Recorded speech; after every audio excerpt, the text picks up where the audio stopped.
قبل الساعة 12 بالليل ليلة راس السنة، في 5 حاجات بسيطة ممكن تعمليهم. أول حاجة، اكتبي 3 حاجات أنجزتيها السنة دي مهما كانوا صغيرة، المهم إنك حاولتي وكملتي.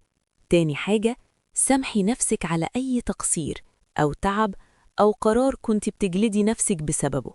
السنة خلصت ومش لازم الوجع يكمل معاكي. تالت حاجة، اختاري نية واحدة بس للسنة الجديدة، مش لستة طويلة، نية قريبة من قلبك وتشبهك.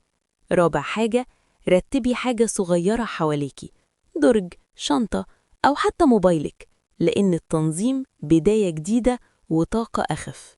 وآخر حاجة، خدي نفس عميق وادعي ربنا من قلبك.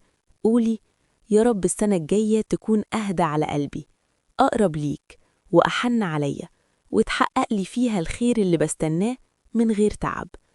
كل سنة وانتي أقرب لنسختك اللي بتحلمي بيها.